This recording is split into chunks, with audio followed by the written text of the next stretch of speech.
The first demonstration of the system's capabilities came during a November cold snap when temperatures dropped to 25 degrees Fahrenheit. Hodges built an intense fire beginning at 4 o'clock in the afternoon, feeding oak and hickory logs steadily until 10 o'clock in the evening. The flames heated the stone platform surface to 85 degrees Fahrenheit, warm enough to warm hands pressed against the surface, but comfortable enough for direct contact. At precisely 10 o'clock, Hodges extinguished the fire completely, swept the hearth clean, and laid canvas and wool bedding directly on the heated stones. Samuel McKenna, observing through his cabin window, watched in disbelief as the Hodges family prepared their sleeping arrangements on what appeared to be a stone floor. McKenna's own heating strategy followed conventional frontier wisdom, banking coals to maintain small fires throughout the night, a method that consumed 4 to 5 cords of firewood per winter and provided a maximum of 3 to 4 hours of residual heat. His family slept in the warmest corner of their cabin, often waking to frozen water buckets and interior temperatures barely above freezing. The morning after Hodges's first full system demonstration revealed the dramatic effectiveness of thermal mass heating. While McKenna's cabin registered 38 degrees Fahrenheit at dawn, despite his overnight banking efforts, the Hodges' cabin maintained an interior temperature of 57 degrees Fahrenheit. The stone hearth continued radiating stored heat 8 hours after the fire had died, creating a warm zone that extended throughout the 16 by 20-foot interior space. Dutch Heinrich, whose professional reputation rested on proven fireplace construction methods, found himself questioning decades of building experience. Heinrich's standard approach involved maintaining fires through the night using carefully banked coals, a technique that required constant attention and substantial fuel consumption. His own cabin, built according to German masonry principles adapted for frontier conditions, achieved reasonable heating efficiency, but demanded continuous fire management to prevent dangerous overnight temperature drops. The technical advantages of Hodges' system became measurable through daily observation. Where conventional frontier heating required 4 to 5 hours of evening fire building followed by overnight fuel management, Hodges burned intense fires for exactly 3 to 4 hours and then slept soundly on his heated stone platform. The elimination of overnight fires removed carbon monoxide risks, reduced fuel consumption, and provided consistent radiant heat that conventional heating could never match. James Wilson, whose military logistics training emphasized practical resource management, began calculating the economic implications of Hodges' method. Wilson's own cabin heating costs averaged 4 cords of firewood per winter, requiring substantial labor for cutting, splitting, and hauling. Hodges' projected fuel consumption of 2.5 cords represented a 40% reduction that translated to significant savings in time and physical effort. Resources, Wilson understood, were precious commodities in frontier survival.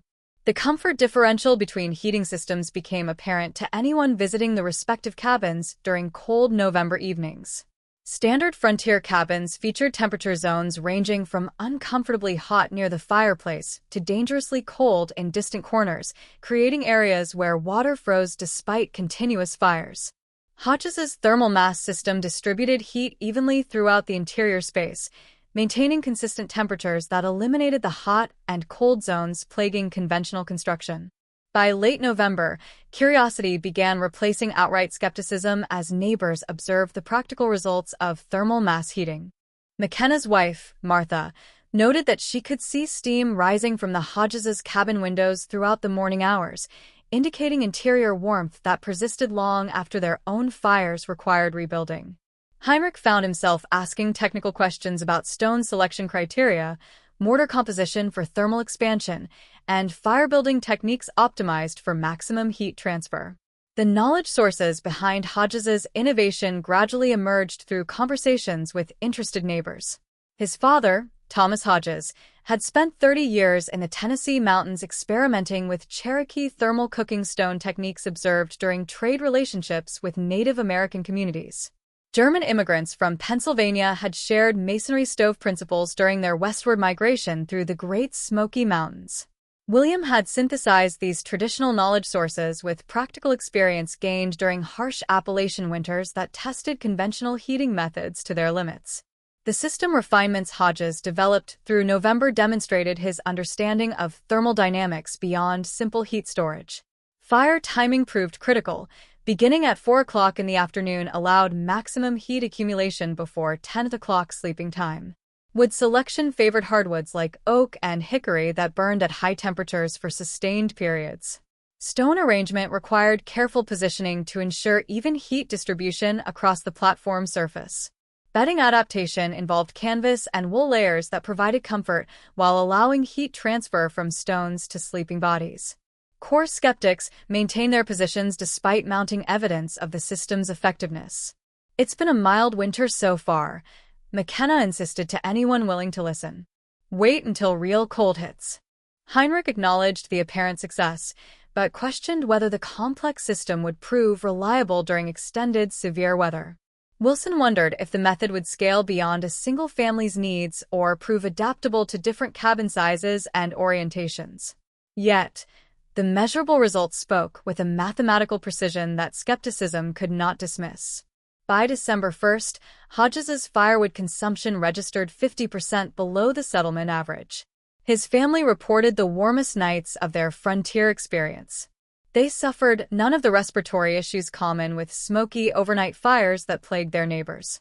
Most significantly, the community was beginning to recognize that Hodges's wasteful use of cabin space might represent practical wisdom rather than foolish experimentation. December 1877 provided the first sustained testing period for competing heating systems throughout the Boone Fork settlement. Early winter temperatures consistently dropped below freezing, creating conditions that revealed the stark differences between conventional frontier heating and Hodges's thermal mass approach. Temperature logs that Hodges began maintaining in a leather-bound journal showed interior readings that defied his neighbors' expectations and challenged their assumptions about adequate winter heating. Standard cabin interior temperatures throughout the settlement averaged 35 to 45 degrees Fahrenheit by morning. Despite continuous fire management efforts, Samuel McKenna's cabin, representative of conventional construction, required constant attention to maintain even these marginal comfort levels. His family burned 2 to 3 cords of firewood monthly, a consumption rate that demanded daily cutting and hauling, even during the harshest weather. Martha McKenna often woke to find water frozen solid in their cabin's wash basin. Despite Samuel's careful coal banking techniques learned from his Virginia mountain upbringing, the Hodges' cabin consistently registered 55 to 65 degrees Fahrenheit by morning, temperatures that allowed normal daily activities without the layered clothing and restricted movement that characterized winter life for their neighbors. William's firewood consumption averaged 1.5 cords monthly, representing a dramatic reduction that freed substantial time and energy for other essential frontier tasks. The family's evening routine had evolved into a precise thermal management system that maximized heat storage while minimizing fuel requirements. Dutch Heinrich, whose professional mason training had convinced him that adequate heating required compromise between comfort and fuel efficiency, found himself reconsidering fundamental principles of fireplace construction.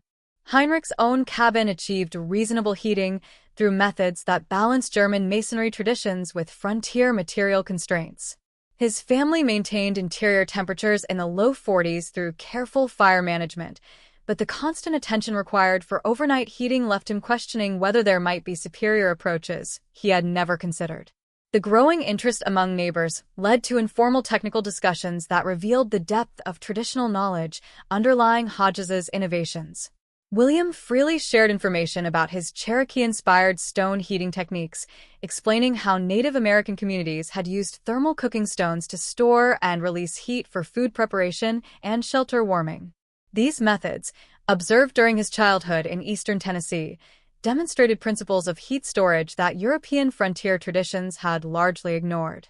German immigrants' masonry stove principles provided another crucial knowledge source that Hodges had adapted to frontier conditions.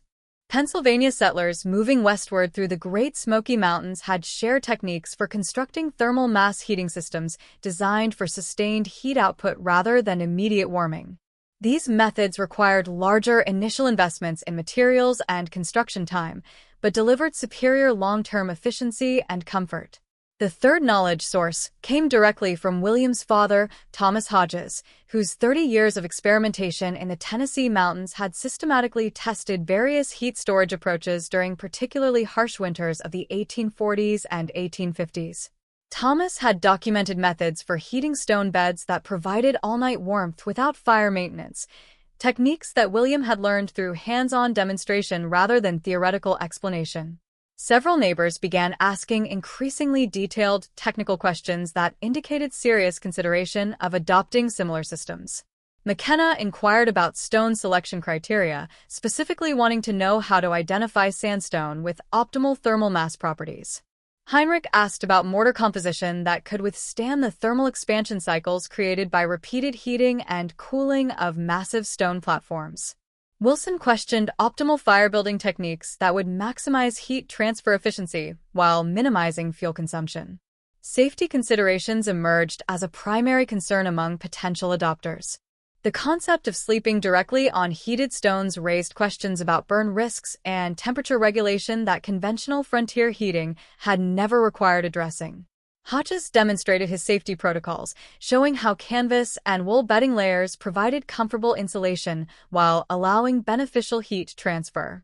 Surface temperatures of 85 to 90 degrees Fahrenheit proved warm enough for effective heating, but cool enough for safe direct contact through appropriate bedding materials.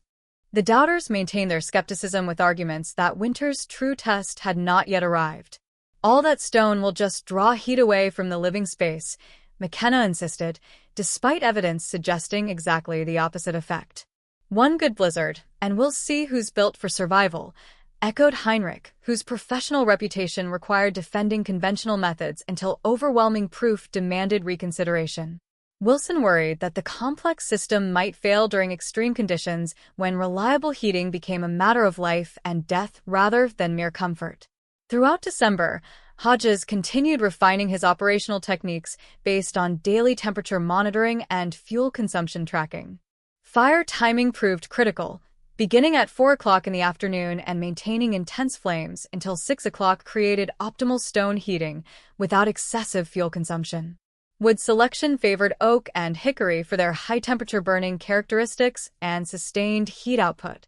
Stone arrangement required periodic adjustment to ensure even heat distribution across the platform surface, preventing hot spots that could create uncomfortable sleeping conditions. Bedding adaptation evolved through trial and error as the family learned to balance comfort with heat transfer efficiency.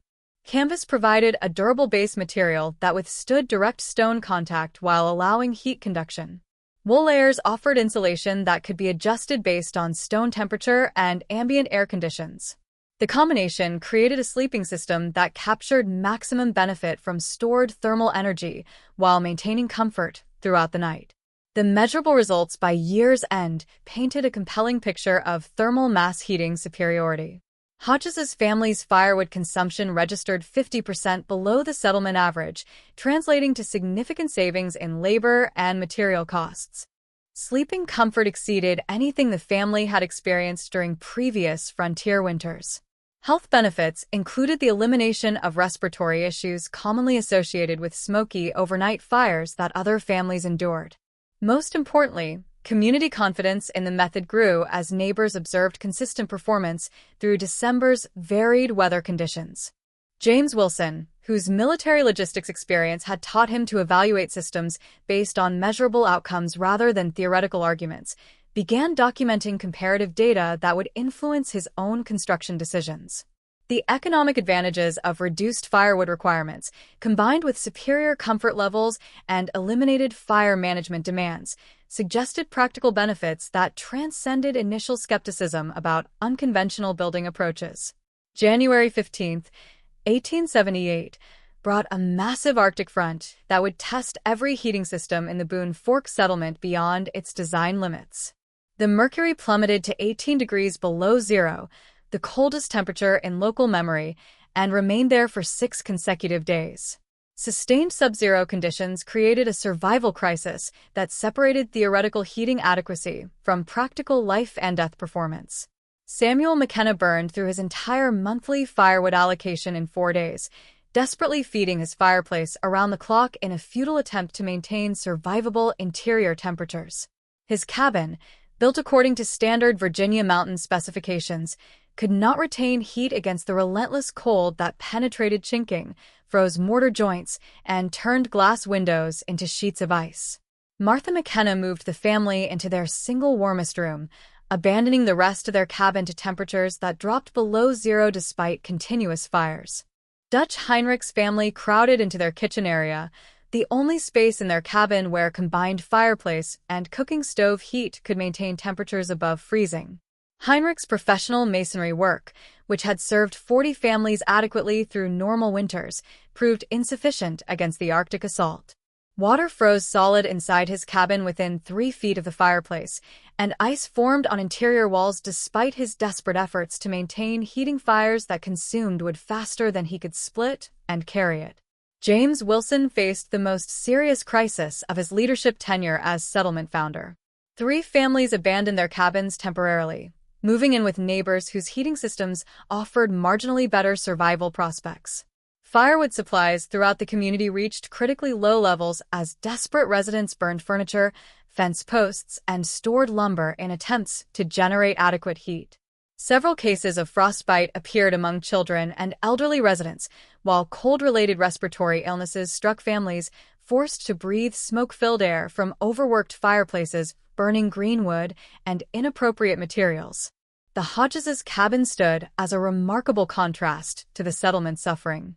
Interior temperatures maintained 45 to 55 degrees Fahrenheit with William's normal fire schedule, requiring only a 25% increase in firewood consumption above his December usage. The family continued their established routine of heating the stone platform from 4 to 6 o'clock in the evening, then sleeping comfortably on the thermal mass hearth throughout the night. No frozen pipes or water supplies appeared inside their cabin, and normal daily activities proceeded without the extreme measures consuming their neighbors' lives. The dramatic visual contrast became undeniable by January 20th. Steam rose consistently from Hodges' cabin windows, while neighboring structures showed no exterior signs of interior warmth. Hodges' children played comfortably inside their cabin while other families' children huddled together in multiple layers, unable to move freely in their frigid interiors. The sounds emerging from respective cabins told the story: normal conversation and activity from the Hodges' dwelling, urgent discussions about fuel conservation and survival strategies from everywhere else. Samuel McKenna's wife, Martha, watching through their single unfrozen window, observed the Hodges family's evening routine with growing desperation. While her own family prepared for another night of survival heating that would consume their dwindling firewood reserves, she could see William calmly extinguishing his fire at 6 o'clock and the family settling onto their heated stone platform for comfortable sleep. The contradiction between their situations had moved beyond mere comfort differences to become a matter of survival versus suffering. By January 22nd, the crisis had deepened into a genuine community emergency. 3 families could no longer heat their cabins adequately and moved in temporarily with neighbors, creating overcrowded conditions that strained everyone's resources. Dutch Heinrich acknowledged that his professional expertise had failed under extreme conditions, admitting privately that conventional fireplace construction could not handle sustained sub-zero temperatures. James Wilson confronted the possibility that some families might not survive if the cold persisted much longer. The turning point came on January 24th when Hodges extended an invitation for a community meeting in his cabin. Neighbors entered to find interior conditions that defied their. Here's the translation, rewritten in a style that interprets and clarifies, with some light expansion for enhanced readability. Recent experiences made the advantages clear. Inside Hodges' cabin, the temperature held steady at a comfortable 52 degrees Fahrenheit, a stark contrast to the 10 to 20 degrees readings inside their own homes. Children, oblivious to the cold raging outside, played contentedly on the warm hearthstone, while their parents engaged in conversation, free from the bulky, layered clothing that had become a daily necessity for survival elsewhere. The superiority of thermal mass was evident and beyond dispute. William used the gathering to present technical explanations, demystifying the physics that underpinned his system's success. The thermal mass effect, achieved by 1,800 pounds of stone gradually absorbing and radiating heat, ensured stable interior temperatures unattainable through conventional heating methods. The 48 square feet of heated stone surface continuously emitted warmth, providing thermal output comparable to a small fire burning throughout the night. This warm stone platform acted as an insulating barrier, preventing ground-based heat loss that often plagued standard cabin construction. Williams' efficiency calculations clearly illustrated why his system excelled where others had faltered. 3 hours of intense burning provided 8 hours of stored heat release, eliminating the wasteful practice of maintaining fires overnight just to keep the chill at bay. The stone platform's substantial thermal capacity allowed it to store enough energy during evening heating to maintain comfortable temperatures until morning, when the cycle would begin again. This approach prioritized maximizing heat generation over merely sustaining a fire, achieving superior results with less fuel. Hearth, a seasoned builder, posed detailed questions about construction techniques, keen to recommend similar systems to families desperate for warmth. McKenna inquired about the feasibility of retrofitting existing cabins with larger hearths, clearly considering how his family's survival might depend on adopting these improved heating methods.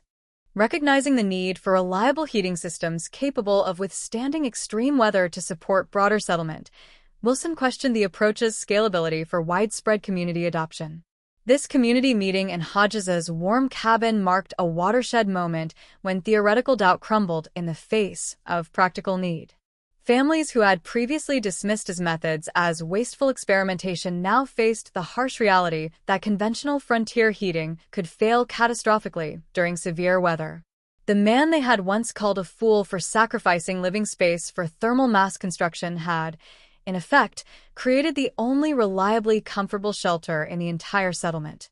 As neighbors returned to their frigid cabins that evening, the contrast served as a compelling catalyst for change.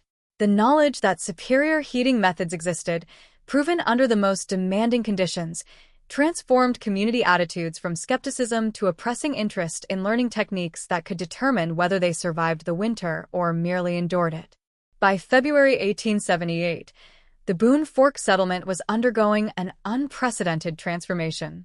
Samuel McKinney began gathering flat stones during winter thaws, planning a hearth expansion to prevent his family from enduring another crisis, like the January freeze. His wife, Martha, meticulously documented their winter firewood consumption, 4.5 cords, compared to Hodges's mere 2.8 cords. This mathematical evidence convinced McKenna that his traditional Virginia mountain heating methods required fundamental revision. Dutch Heinrich abandoned his adequate is enough philosophy, which had guided 2 decades of professional masonry work. The master craftsman, who had built over 40 standard fireplaces throughout western North Carolina, began studying Hodges's thermal mass construction with a systematic focus he had previously reserved for European guild techniques. Hearth's professional reputation, built on conventional methods, now depended on mastering innovations that a Tennessee settler had developed through traditional knowledge and practical application, rather than formal training. James Wilson began gathering stones during February's brief warming periods, recognizing that community leadership required embracing superior survival methods before recommending them to others. His experience in military logistics had taught him that successful systems must prove reliable under extreme conditions, exactly what Hodges's thermal mass hearth had demonstrated during the January crisis. Wilson's planned hearth expansion would serve as a leadership example while providing his own family with heating security that conventional construction could not guarantee. 3 new settlers arriving in late February specifically sought Hodges's advice before commencing cabin construction. Word of the thermal mass heating success had spread beyond the immediate settlement through winter travelers and correspondence with families considering homesteading in western North Carolina. These newcomers requested detailed consultations about site selection, foundation preparation, and construction scheduling, taking into account the extended hearth building timelines. The knowledge transfer process that began in March revealed the level of technical expertise required for successful thermal mass construction. Hodges conducted stone selection workshops in local quarries, teaching neighbors to identify sandstone with optimal thermal properties: dense, flat stones without fracture lines that could expand and contract through repeated heating cycles without cracking. These selection criteria eliminated roughly 60% of available stones, explaining the extended construction timeline that had initially frustrated his neighbors. Construction technique demonstrations highlighted the precision required for proper foundation and mortar work, critical for supporting 1,800-pound stone platforms. Standard frontier hearth construction utilized basic clay and sand mortars, adequate for smaller thermal loads, but thermal mass systems required lime-based mortars capable of withstanding the expansion stresses created by repeated heating and cooling cycles. Heinrich, drawing on his European training, developed mortar compositions specifically designed for thermal mass applications. Fire management instruction proved equally critical as construction techniques. Optimal burning schedules for maximum heat storage required understanding wood selection, fire timing, and flame maintenance, differing significantly from conventional frontier heating practices. Oak and hickory, when properly managed, burned at temperatures exceeding 1,000 degrees Fahrenheit, heating the stones to surface temperatures of 85 to 90 degrees while avoiding dangerous overheating that could crack the stone platforms or create unsafe sleeping conditions. Safety protocol education addressed concerns about burn risks and temperature regulation associated with sleeping on heated stones.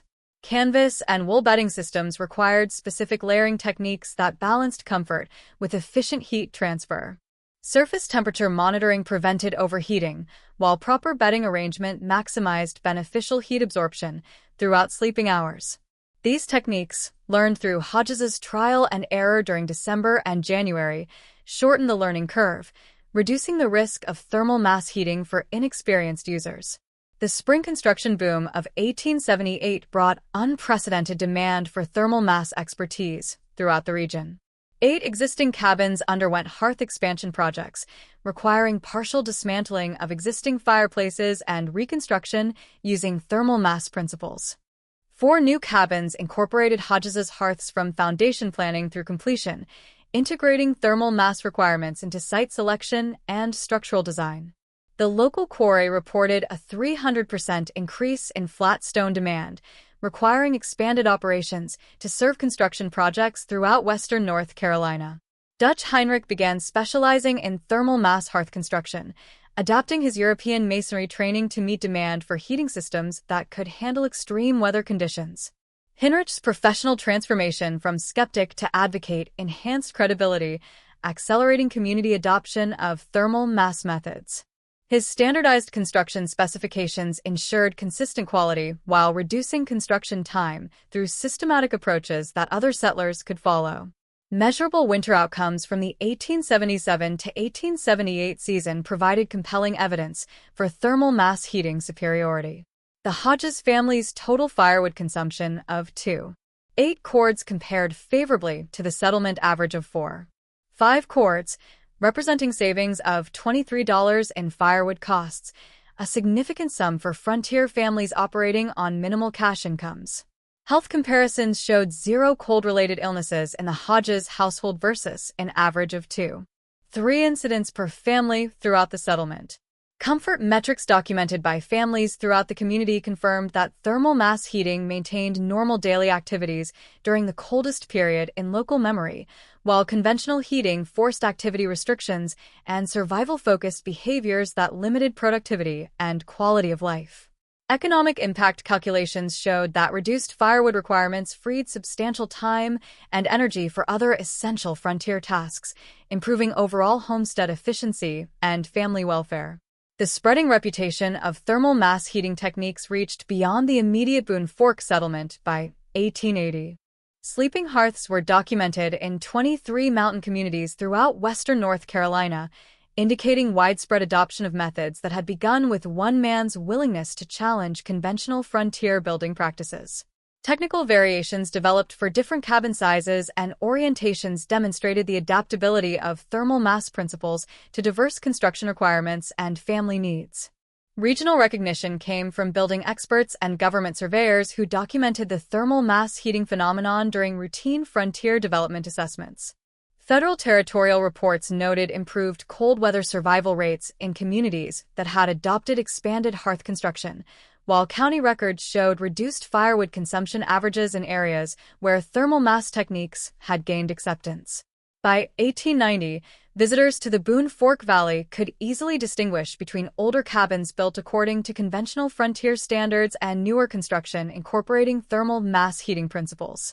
The oversized hearths extending deep into cabin interiors served as silent testimony to one man's practical wisdom and the community's willingness to abandon inadequate methods in favor of superior survival techniques.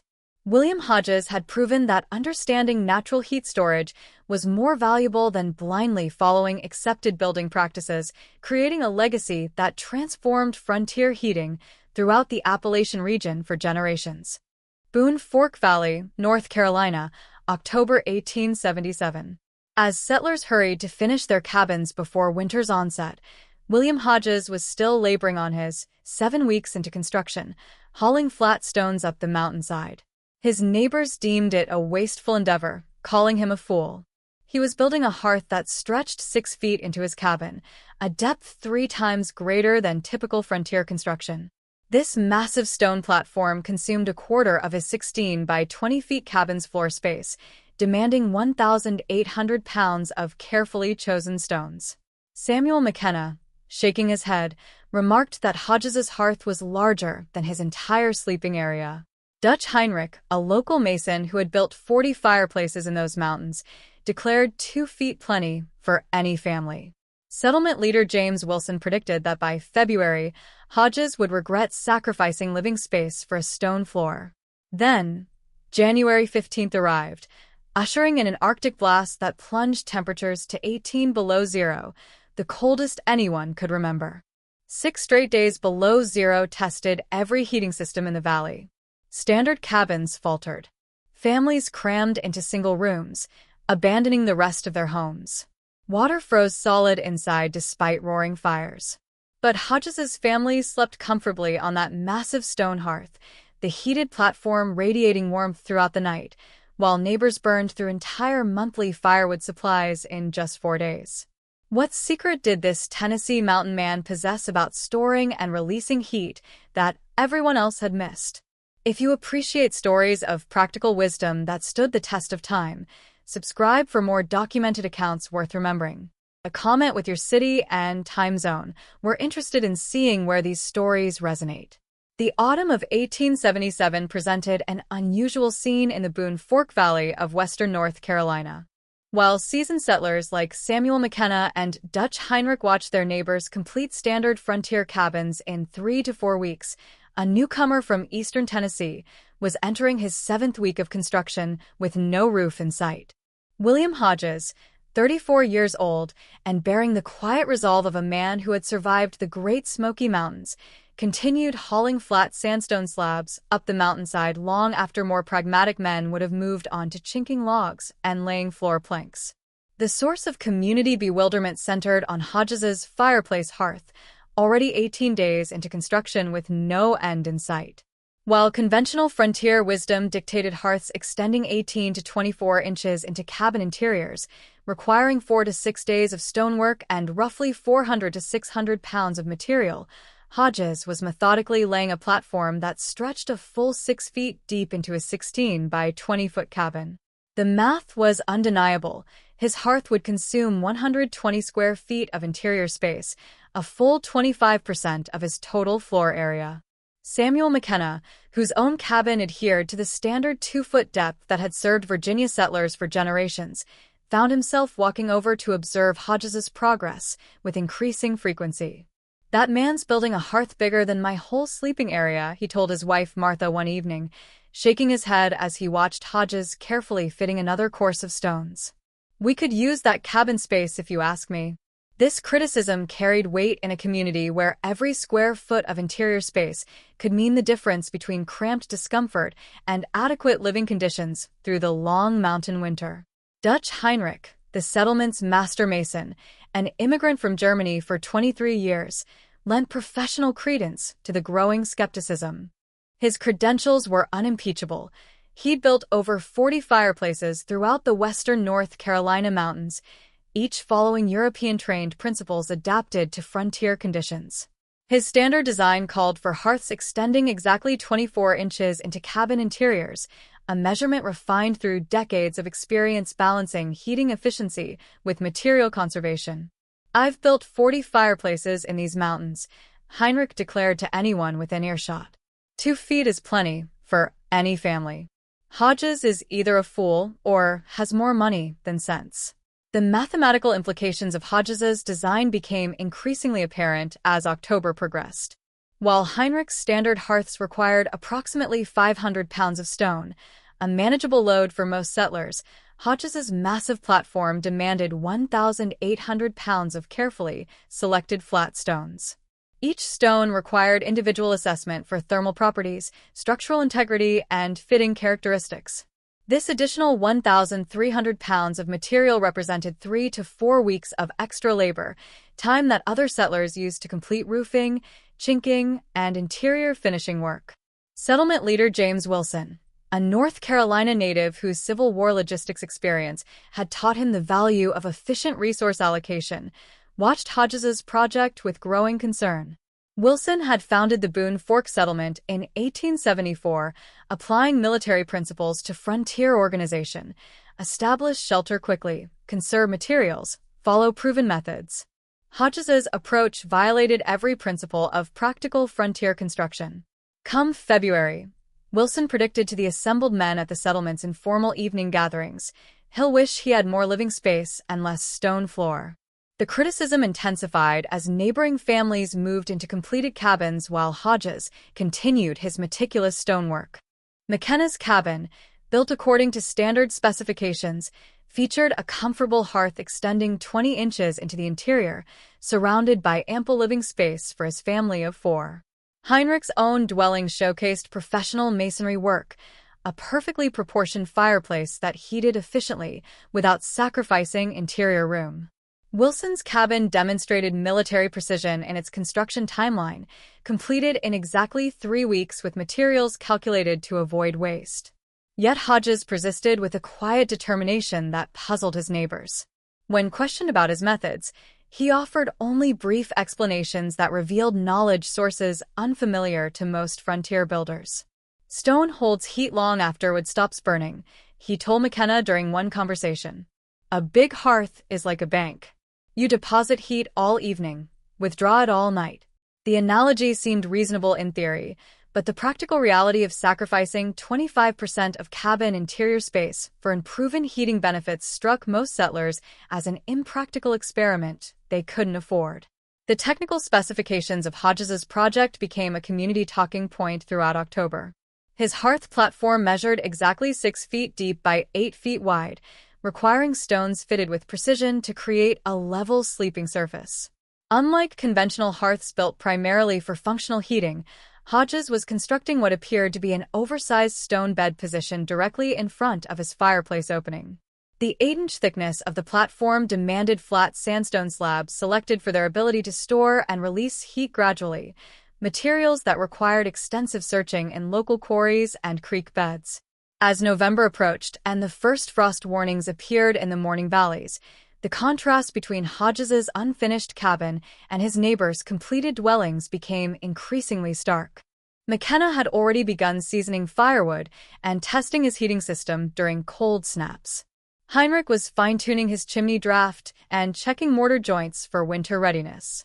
Wilson had completed all winterization tasks and was helping newer settlers prepare their cabins for the coming cold. Hodges, meanwhile, continued laying stones with methodical precision, ignoring community pressure and the approaching weather. His 1,800 pounds of carefully selected sandstone represented not just weeks of extra labor, but a fundamental disagreement with accepted frontier building practices. The massive thermal mass he was creating would either vindicate his unconventional approach or prove his neighbors correct about the folly of sacrificing precious interior space for unproven heating theories learned in the Tennessee mountains of his youth. By early November 1877, Hodges had completed his thermal mass hearth system, and the finished structure defied every convention of frontier fireplace construction. The primary firebox maintained standard dimensions, 3 feet wide and 4 feet high, but the hearth platform extending from it measured 6 feet deep, 8 feet wide, and 8 inches thick. The 1,800 pounds of carefully fitted flat stones created a smooth, level surface that served as both a heat storage system and a sleeping platform positioned to capture maximum radiant energy from the fireplace opening. The scientific principles underlying Hodges's design remained invisible to his neighbors, who saw only an oversized stone floor consuming valuable cabin space.